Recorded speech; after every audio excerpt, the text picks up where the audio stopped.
Have you ever watched a robot or move with incredible precision, effortlessly performing complex tasks, and wondered about the hidden challenges engineers face? Well, one of the most fundamental and potentially problematic challenges in robotics occurs at what we call a singularity, where a robot's joints can theoretically demand infinite velocity to achieve a desired end effector motion. The core reason for this phenomenon lies in the robot's kinematics, specifically in a mathematical tool known as the Jacobian matrix.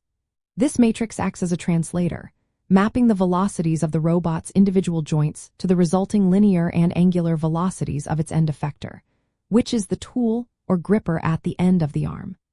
At a singular configuration, this Jacobian matrix becomes singular, meaning it loses its full rank and can no longer be inverted. When you try to calculate the required joint velocities using the inverse Jacobian, and the matrix is singular, you are essentially trying to divide by zero, leading to mathematically infinite joint velocities for even small end effector movements.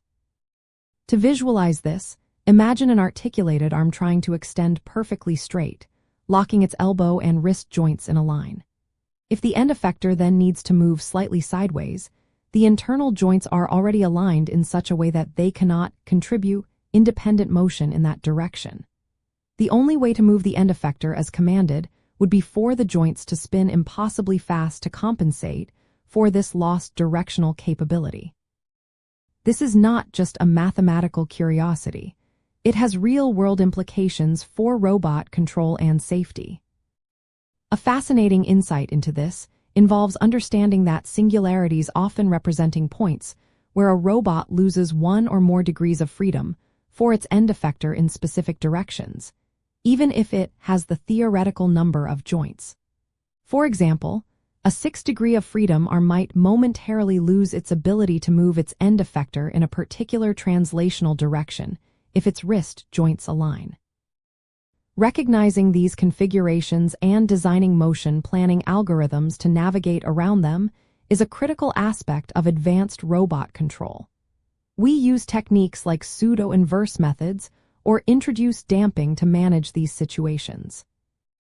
Ultimately, understanding singularities and their impact on joint velocities is crucial for designing robust and safe robotic systems.